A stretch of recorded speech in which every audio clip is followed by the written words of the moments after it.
you very much, Your Excellency, Dr. Amir, and Dr. Chandra as well for your earlier inputs to the discussions. There's quite a number of questions which have already been raised at the Q&A sections. But just before I move to the questions by the participants and by the attendees, I would just to get perhaps some a bit of extra input looking into the discussion of the global order, mainly to point on the role of international agencies, in particular in this case of COVID-19, the role of agencies such as the World Health Organization. It started with the World Health Organization. I think quite recently the WTO also came up with statements, the International Labour Organizations also came up with kind of statements. Various international agencies came up with their own reports and perspective on how to deal with the situation. The reason I'm pointing out about the role of international agencies is we look into how when such a global pandemic as COVID-19 surfaced, response coming from the United States as if putting into some kind of pressure toward the WHO, while the leaders of the WHO itself responding by saying no, the WHO is not really a political entity, and trying best to push aside from any types of global political discussions. And the message tends to be quite the same way in how they address the discussions with China and perhaps in other countries as well. Putting the discussion back into the global order, how much a new order or a potential new order would also relate to the role of these international agencies when it comes to governing certain matters based on certain issues. Perhaps it could be the WHO when it comes to the situation of health, but at the same time, the role of maybe the World Bank and IMF on economy or on labor, such as the ILO, and perhaps other agencies like UN on human rights and other things. Perhaps Dr. Chandra can respond first, and maybe Dr. Amir can add up a bit later. As I understand your question, you are referring to issues that we have already talked about in a sense, you know, and both of us have positions. Dr. Amir's position differs from mine, I think, on certain fundamentals. I'm not someone who subscribes to the realist school in international relations. As someone who had studied international relations, I'd always been critical of the realist school. I just want to highlight one important dimension, which I'm sure Amir is aware of. What does it mean when you talk about a nation's military power? In terms of actual politics, what does it mean? The United States, even during the Vietnam War, had the most powerful military on earth. And even today, if you look at its military statistics, it spends something like $649 billion on a global scale. That's its military budget, out of 1.8 trillion, which is the total global military budget. So it's huge, its budget. It's true. It's got drones and its aircraft, its bases, 1,000 bases all around the globe. All those things are true. It's also true that the United States was defeated after 12 years. It lost 58,000 people. Of course, now the virus has claimed more deaths in the United States of America. It has exceeded the number that were killed in Vietnam. So its military power, its prowess did not help in defending its misconceived interests in Vietnam. So I think this is a very important point. Misconceived interests, getting involved in unpopular wars, you pay the price. And if you look at West Asia, it got involved in Iraq. And it has not succeeded. If at all, it has failed in Iraq. because the tragedy is still unfolding in Iraq. It's been involved in Afghanistan. The longest war that the US has been involved in is in Afghanistan. What has it achieved? It's not even able to ensure that its proxies will be able to hold on to certain patches of Afghan territory. So this is the reality.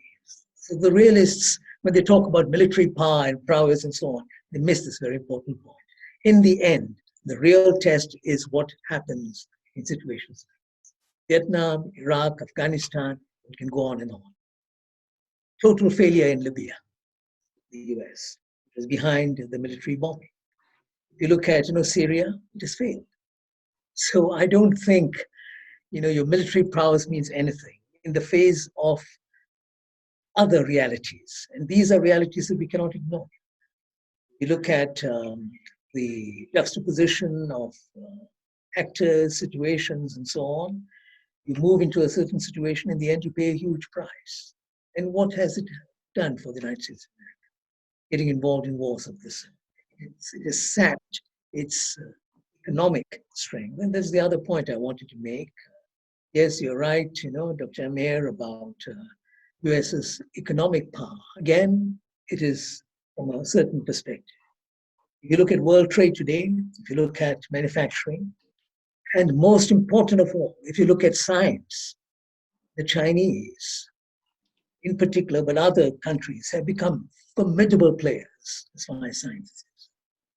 Look at the way in which the Chinese have advanced in various areas of science, especially if you look at new technologies, communication technologies, the Chinese have done very well. And this, I think, is what has instilled fear in the Americans about their power, because they know they're at the root of dominant power, of hegemonic power is science, and your control and your power over science.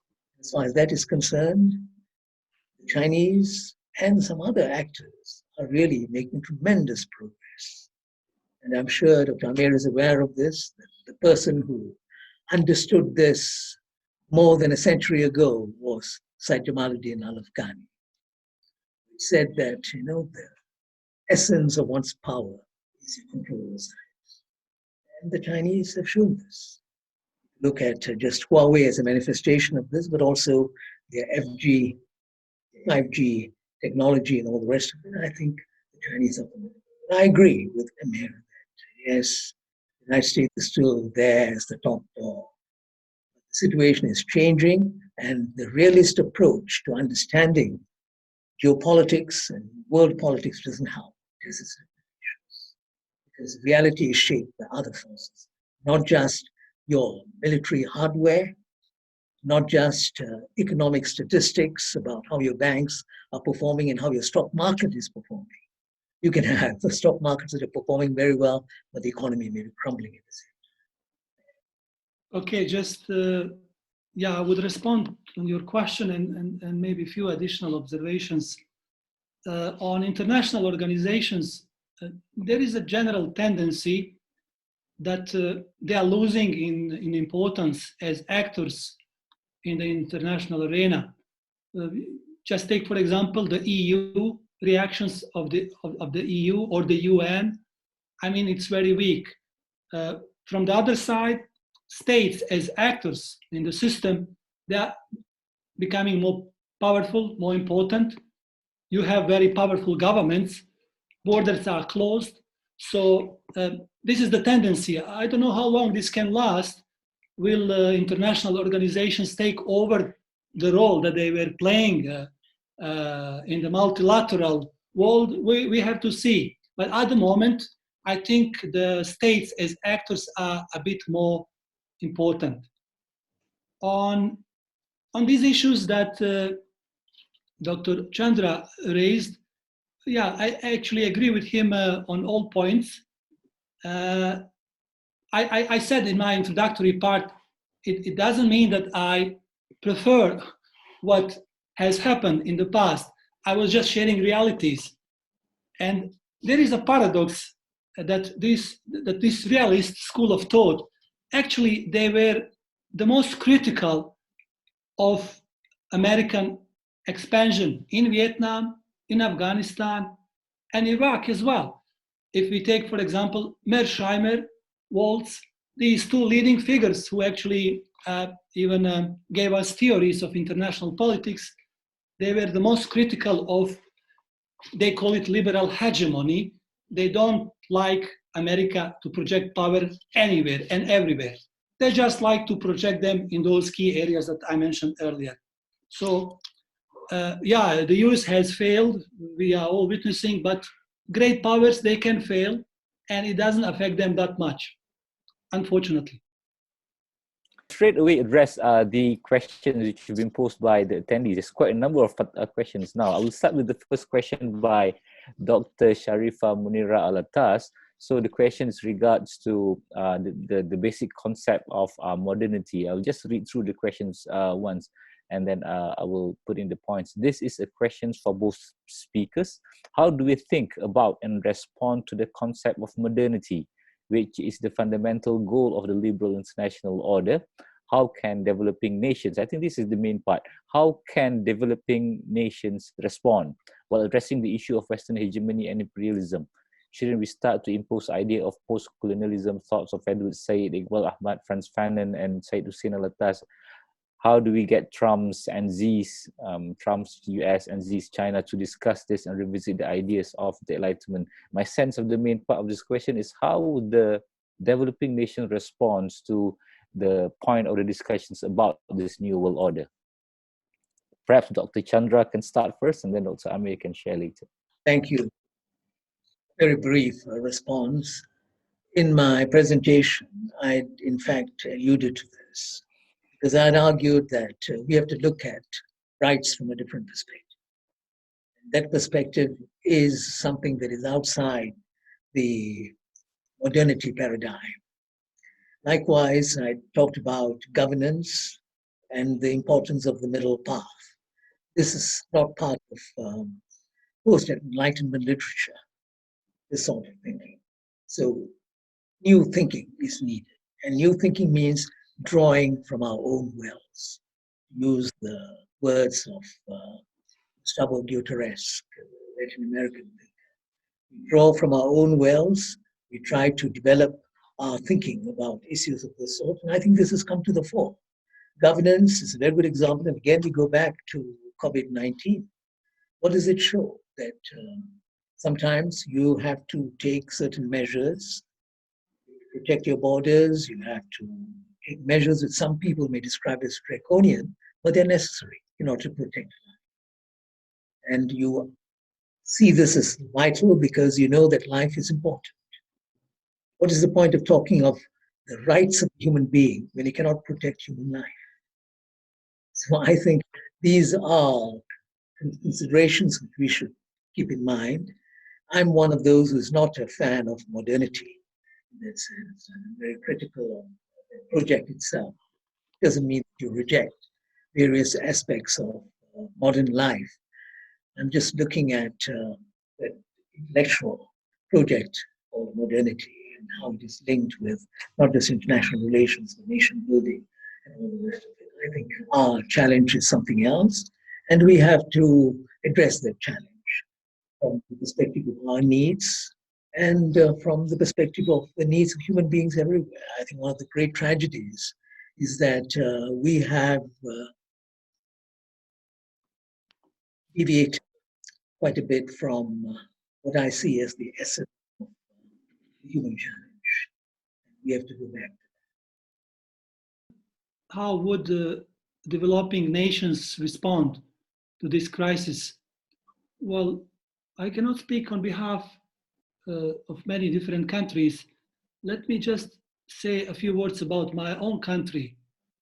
And I think it will be reflective of other responses as well. So Bosnia and Herzegovina, actually before COVID-19, wanted to be part of collective security in the Europe.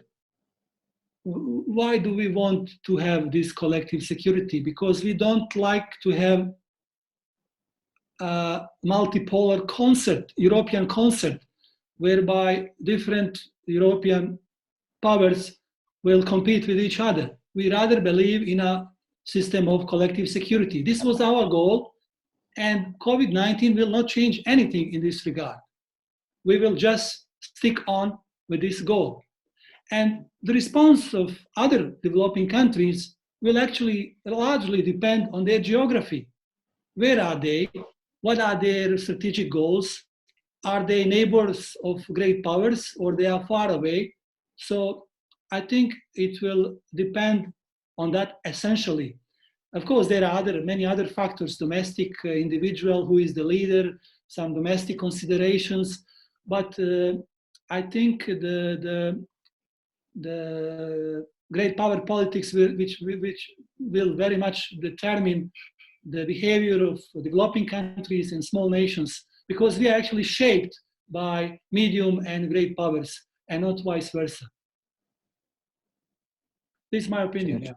The next question is mainly on important topic as well, which I think speakers didn't elaborate much when it comes to the role of the media and how does the issues on COVID-19 relates to the global international order as well. So I will just read through the question by Javad.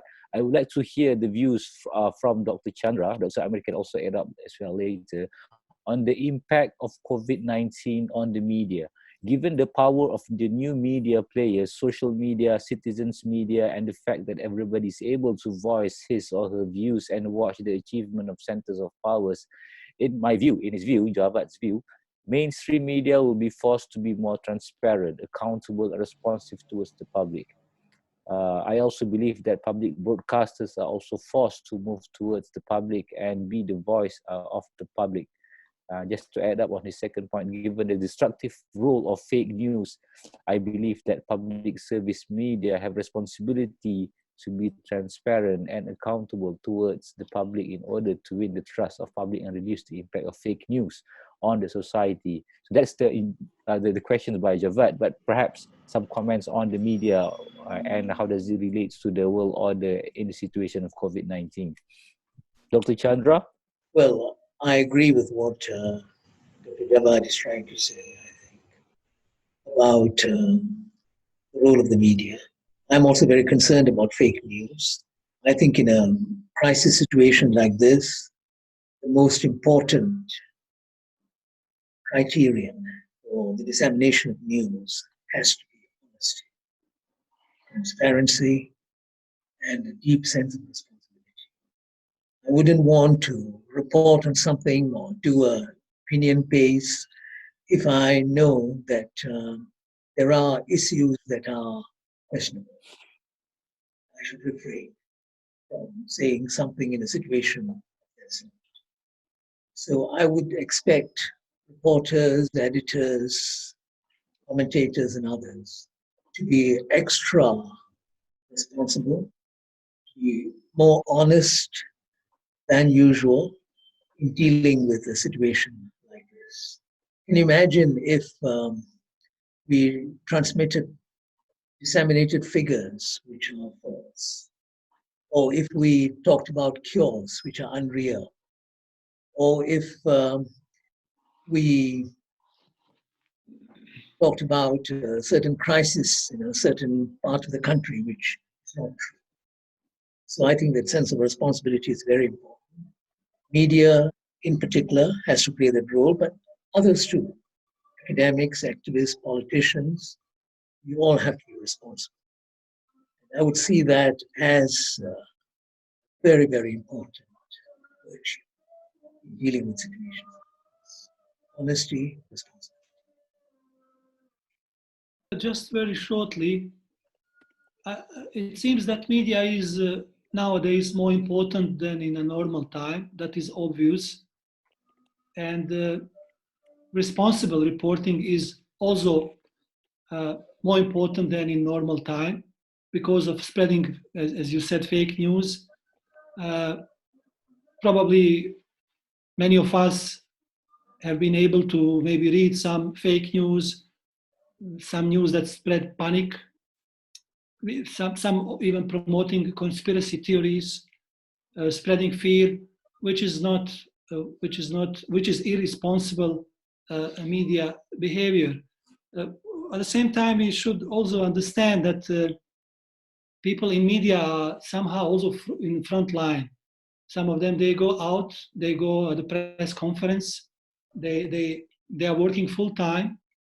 They are not only in their offices, they are also outside. So we should be respecting their time to inform us in a way that we understand the situation.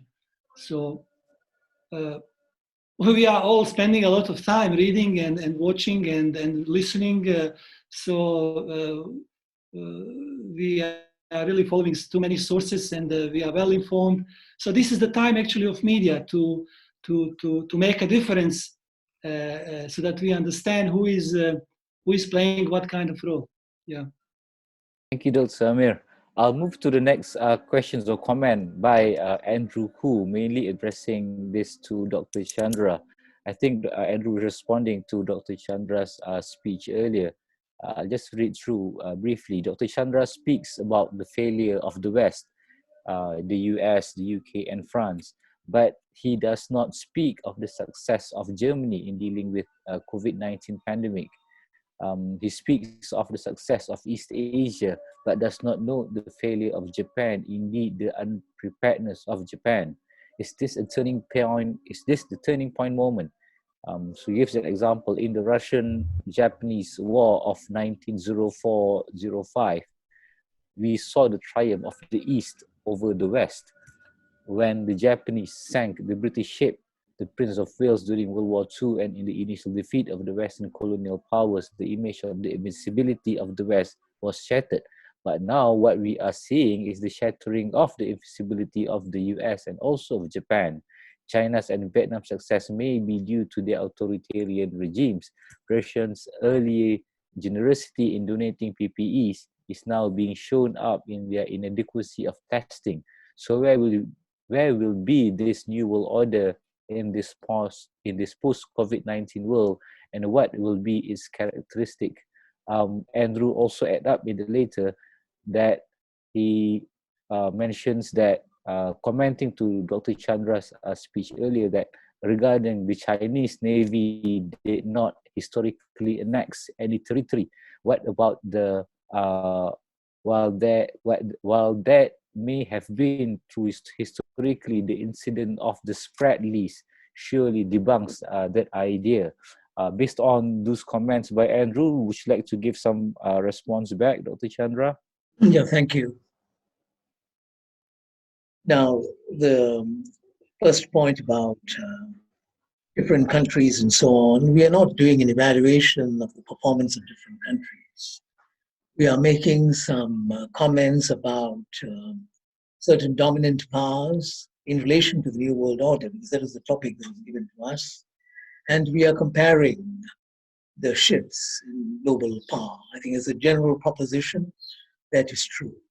I agree that Germany has done better than many of its European neighbors, and there are reasons for that.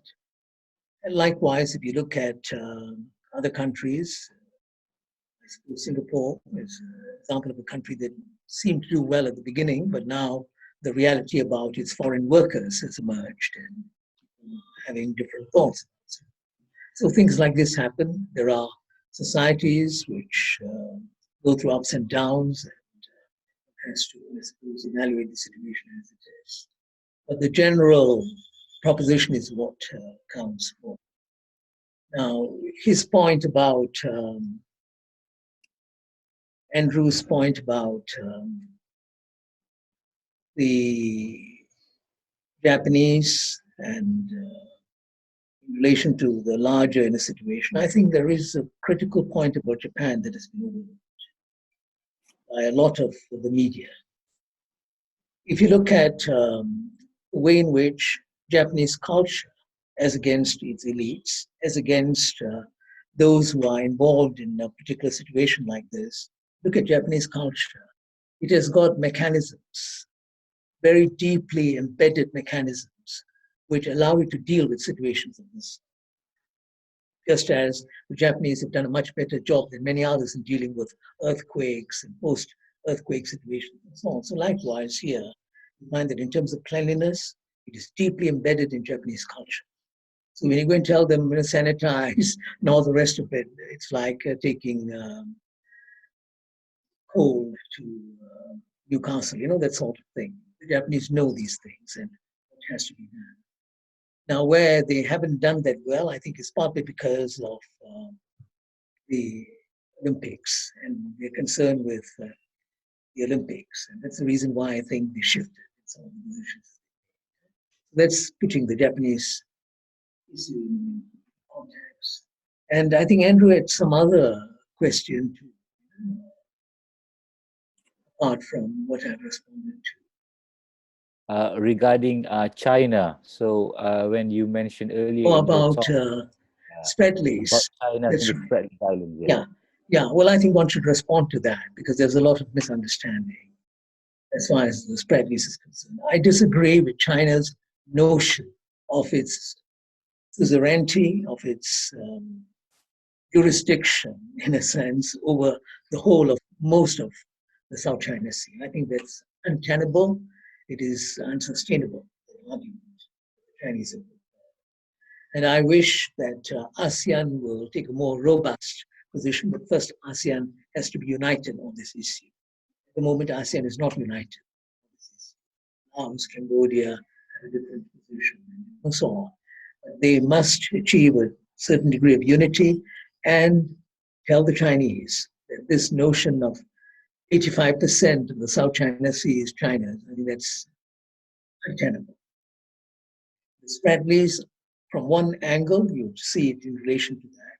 But from another point of view, I think the Chinese have also been very, very concerned about freedom of navigation in the whole area.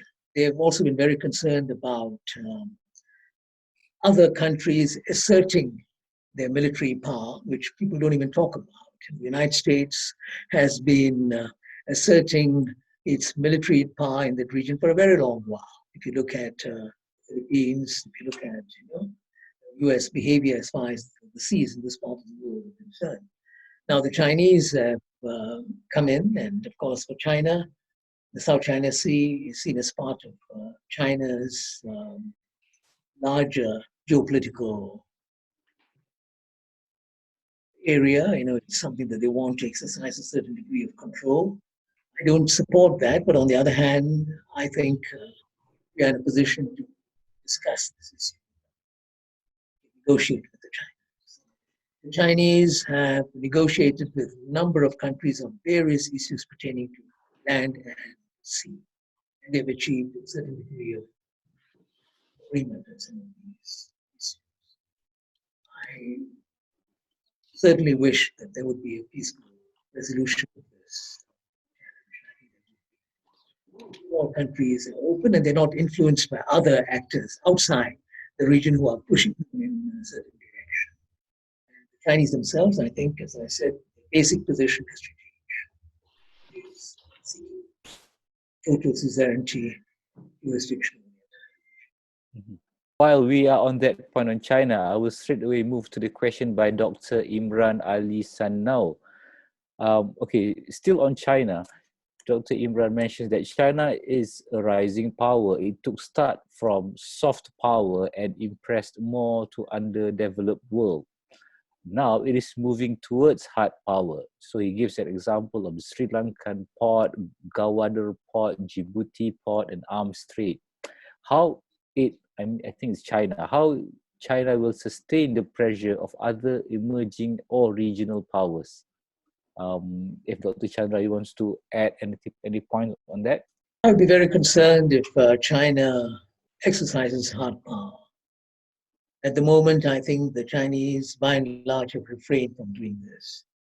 In a sense, any attempt to exercise hard power would undermine their one road, one belt project, which I think is very important to China in terms of its own power, in terms of its own interests, let alone the desire to develop other countries and so on. I think the Chinese know that they should not destroy this project. It's in their own interest to ensure that they have good relations with other countries, which is why On certain issues, they've negotiated with countries that have expressed unhappiness. Pakistan, for instance, about the initial projects that they had, and Chinese were willing to adjust, make changes. And even if you look at how they negotiated with us after our objections to the ECRL and certain other projects, the Chinese, I think, have tried to be accommodating, because the Chinese know that they cannot antagonize. But on Sri Lanka, I think it is a little more complex. The Western media has not been altogether balanced in their reporting on the port in Sri Lanka.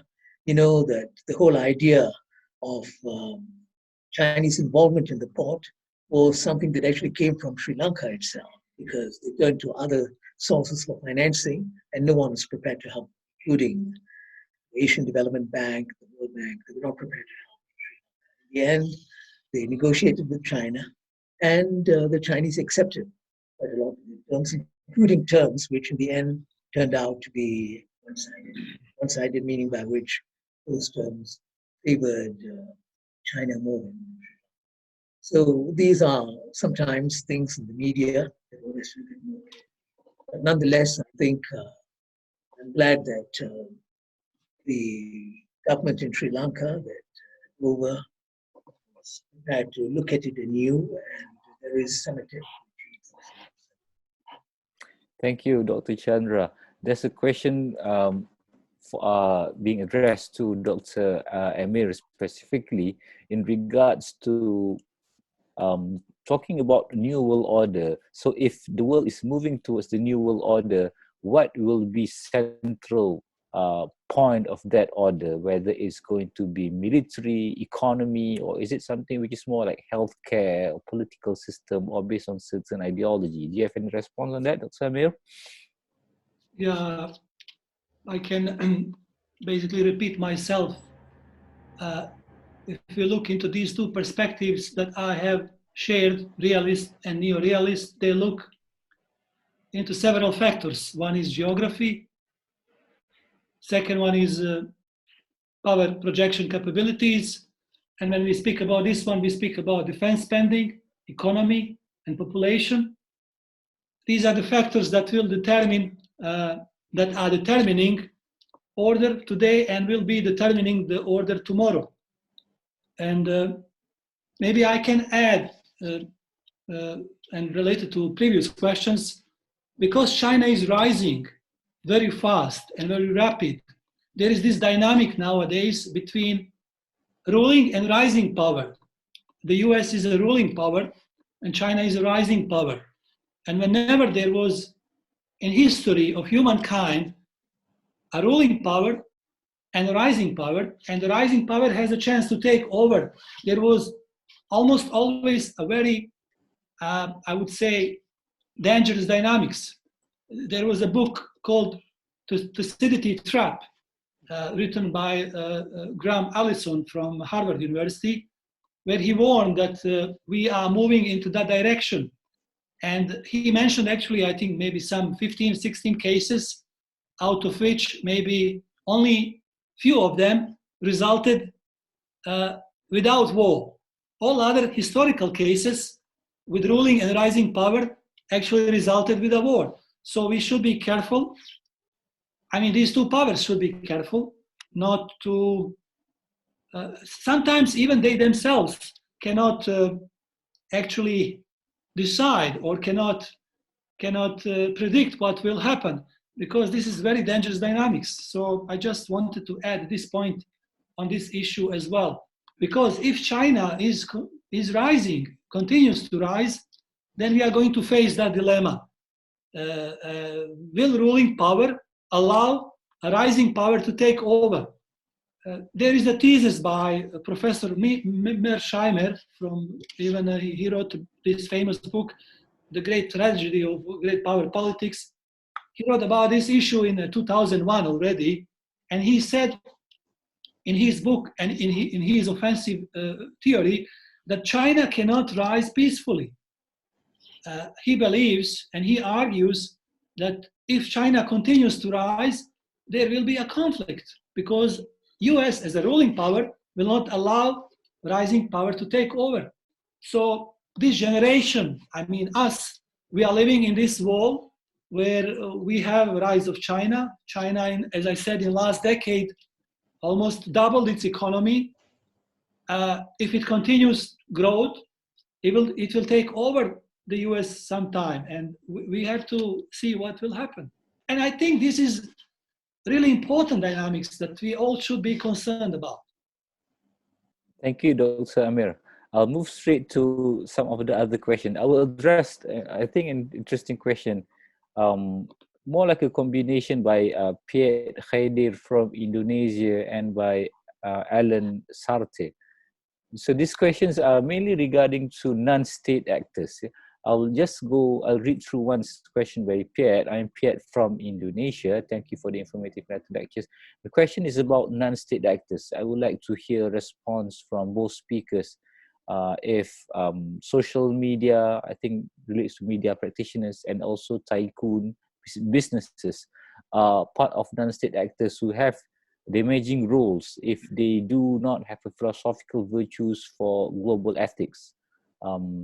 And there's also a question by Alan Sarte in regards to the role of civil society and international solidarity work during the aftermath of COVID-19. What perspective would it bring in what has obviously become a global crisis? So looking into this actors, putting the non-state actors as being mentioned by these two questions, either by people in social media, those who are influencing the media, the businesses, the tycoons, and also civil society, how do these groups reflect the shift in the moving towards a new world order, besides putting aside the state actors, as we have already discussed in quite in length earlier. Dr. Chandra? Thank you. Well, if you look at international politics and the way it's being shaped, especially in the last few decades, the non-state actor that has had the greatest impact is actually the non-state actor who resorts to violence, which is a tragedy, really a tragedy. I'm referring to people who are described as terrorists, for instance. Yeah? Whether you talk about 9/11 or if you talk about various crises in other parts of the world, you have non-state actors of that sort. But the other type of non-state actor, those who seek peaceful means of influencing change, the activists, academics, the other types of non-state actors, they've had minimal influence. That's the truth. Very limited influence in changing the grand contours of international politics. If one wants to think of perhaps maybe one area where there's been some impact from non-state actors who are committed to peaceful means of change, I suppose the environment would be one example. Paris Agreement and the role played by non-state actors. They were not the major players, but they did contribute significantly to the Paris Agreement. And even in the past, you find that issues like that, these are the softer issues in international politics, they may have had some influence. But when it comes to, say, a thing like a war in Iraq, for instance, non-state actors, very vocal, but they could not stop the war. But they did succeed to some extent. How did they succeed? They delegitimized the war. The Security Council was not able to take a stand, partly because non-state actors, and that would include the late Pope and other groups, they spoke up very vehemently on the question. So we have a role. It may look futile at times, but I think those of us who want change and who are committed to peaceful means of shaping the world order, we have to continue to do what we can, knowing full well that ours will be very modest role. Nonetheless, we will try to do it. What we should not do is to yield the ground to those who resort to violence. Fortunately, that has happened a number of times, but we have to be conscious. Yeah, I agree with Dr. Chandra Muzaffar. Yes, they are important, but non-state actors cannot shape international order. I mean, domestic actors, they shape domestic affairs, but not international affairs. I would also say that non-state actors, just like international organizations, they are in the international arena, they are less important. States are again more dominant. And for example, these non-state actors, many of them are supposed to deliver aid, humanitarian aid. And this is the time of aid, of humanitarian aid worldwide. And who was delivering this aid? It was not non-state actors. Again, it was states. Russia was delivering aid. China was delivering aid. I mean, some European powers were delivering aid, but not non-state actors. This also tells us that states are getting more prominent at this time. We don't know what will happen in the future, but at this point of time, international organizations, non-state actors are much less important. Thank you very much, Dr. Amir. So we have like basically 5 minutes left for our discussion. There are still several questions that I'm not able to put in. There's a question by Zehra Yilmaz. I will just read through some of these comments and questions before I just pass back to Dr. Chandra and Dr. Amir to provide final comments or response or final inputs to the talk before I end up. So from Zehra, I'll just touch on some of the key points of the question. Zara was looking into some points regarding the American deep state and how does it also relates to the relation with China mainly, and perhaps the role of Russia in case of there is some kind of conflict or contestation between China and the US.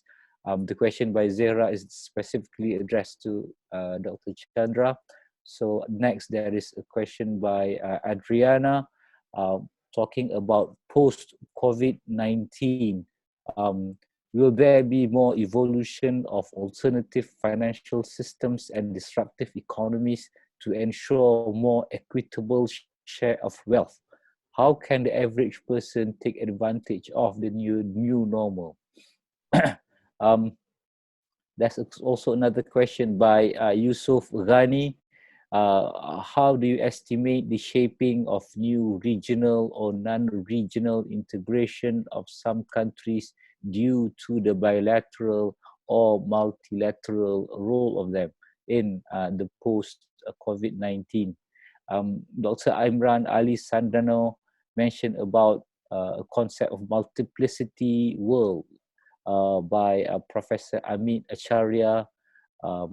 And lastly, Dr. Sharifa Munira Alatas mentions about asking speakers on the term liberal international order, whether it needs to be reconceptualized.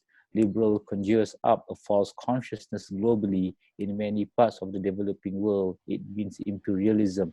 Can both speakers address how we should recreate the narrative? And after all, it is all about perception and how we comprehend ideas and meaning. So I understand that I've mentioned quite different ideas of comments and questions at this endpoint, just to put in the comments and questions by the participants. But if there's any points from the last comments by the participants that the speakers would like to give some final input before we end the session, I will just start with Dr. Chandra. Oh, we just have like 2 minutes each before we end. Dr. Chandra and then Dr. Amir. Thank you very much. Well, I'll just comment on a couple of points that have been raised by various speakers. I'm interested in this whole question of China, US, and Russia. I think the relationship between China and Russia is a very, very important bilateral relationship. How it will work out is one of the big question marks. What is significant is both the leaders, China and Russia, they've avoided some of the pitfalls in the earlier relationship between China and Russia, which, you know, in the end led to a conflict in 1956. The situation is different, you know, today, and some of the ideological issues are not there. Nonetheless, these are big powers, and there's bound to be a certain degree of competition between them. But on the other hand, there is the United States of America. And both are more or less united on certain issues in relation to the United States. So I think that's going to be a factor too, as questioner pointed out, in the way in which this relationship. Now, the question of financial arrangements. Well, while I was preparing for this session, one of the things which came to my attention was, of course, China's introduction of the digital currency, which has not been highlighted in the mainstream media. I was looking at CNN and BBC and so on. They played it down, but for China, it is important, and I think it is also going to be very important for the world, depending on how things unfold after this point. The reaction of the United States of America, but also I think how other big players react to this, meaning by which the big economic players in particular to the introduction of digital currency. The Chinese, in a sense, if you look at the implication of this, what they're saying is that the US dollar is no longer part of China's international trade. And that has very, very serious implications. Let's just watch and see how the situation is going to. And the last thing that I want to comment very quickly is this thing about the liberal order, the question which Mira raised. I'm also uneasy about the use of that term, because it is a loaded term in relation to certain aspects of international politics. Well, both the pursuit of liberalism, the pursuit of human rights, democracy, and so on. From what we have seen, and I'm generalizing, I admit, what we have seen is obvious that these are attempts to camouflage and conceal what is basically the pursuit. So you use terms like, you know, water, you use terms like human rights and so on. And it's not just the United States of America, the others who are also doing it. This is what we have to be very wary about, especially those of us who are at the receiving end, the global south. We should understand what the situation is, and we should develop our own commitment to values, as I pointed out earlier, to freedom and justice and the rest of it, without being trapped in this discourse, so-called false and deceptive discourse about liberal order and about human rights and democracy. Well, yeah, you asked too many questions. I was which one to respond. Just the final. Well, maybe on this liberal order, international liberal order, I have few issues to share.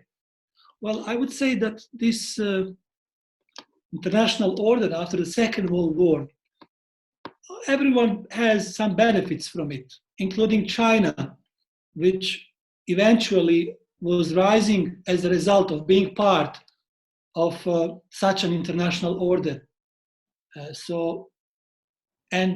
Nowadays, actually, in the US, there was an assumption in the US that China actually will change as a result of rising too fast. There will be a middle class, and this middle class will be asking for some rights. And they were expecting China to change, to become a more democratic country. In this regard, for them, for the US, which is a kind of liberal country, there will be no issue. There will be no kind of conflict. And nowadays, everyone is saying, well, they were wrong.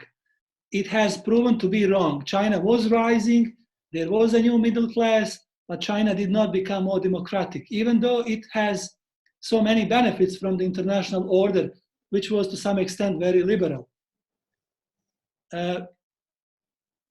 Liberal order, I also would like to highlight that it is in decline. And one of the causes why it is in decline, I have mentioned during my lecture, it is because of this financial crisis in 2008.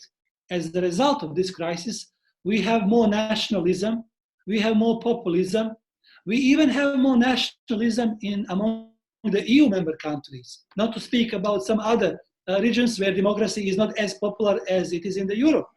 So liberal order is in decline.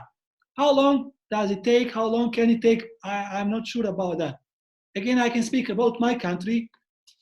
We as a country, we have a lot of benefits in the post-war building, peace building. We have a lot of benefits from the EU, for example, in terms of spreading democracy, having regular elections, strengthening human rights, making sure there is freedom of movement of goods, people, capital, services. We have strengthened our domestic institutions. And remember, we were a war-torn country. As a result of these liberal values, liberal institutions, international liberal institutions, we have had many benefits. But unfortunately, this liberal order is declining gradually, as I said, because of nationalism and populism, which somehow started in 2008. I would also finally add on, somebody asked about these weak states, what they are supposed to do in post-COVID-19. Again, I mean, regardless if you are more or less weak, again, it depends on geography. Those states who are like bordering these geopolitical lines are in trouble. Take, for example, Georgia, which is a divided country because it is divided between two geopolitical rivals. Take Ukraine, for example. It is also divided as a result of this geopolitical rivalry. So it is better to be far away from those axes of conflict. And there were a lot of studies that with unipolar world, there were much less conflicts worldwide. Yes, there was American intervention in Afghanistan. Yes, there was American intervention in Iraq. There were many other wars. But if we compare these 30 years with previous phase of the bipolar world, it is much more stable, much more peaceful, less people die. Economies have prospered. Middle class has prospered. Rights have also individual rights have been available to more people. So I would say that generally speaking, the world has more benefits than damages. So this is what I can say at the end. Even though you raised many other questions, I'm very sorry I have no time to respond to each and every of them. Thank you very much, Your Excellency, Dr. Amir. Thank you very much to Dr. Chandra Muzaffar once again. Interesting discussion. It covered a lot of topics, which is not just about the specific points on the effect of COVID-19 to the world order, but it explains the comprehensive discussions that we had today. I'd like to call for attendees for a round of applause to all our participants. And I would like to thank all participants again for your questions and points, comments, and discussion. Thank you very much. Once again to Your Excellency Dr. Amir, Dr. Chandra, thank you very much, and I wish everyone well. Just before I end today, I would just want to announce that we are also going to have another talk session next week, which I will share the details later, which IRF will share later, which is going to be a topic on the relation of the effect of COVID-19 to the economy, mainly in Malaysia, with Professor Dr. Jomo Kwame Sundaram. Most likely it's going to be 3 p.m. Saturday as well, but of course you can just look into our updates from our email and our website. Once again, thank you very much everyone. Assalamualaikum, and wish everyone well. Selamat berbuka puasa as well. Assalamualaikum. So,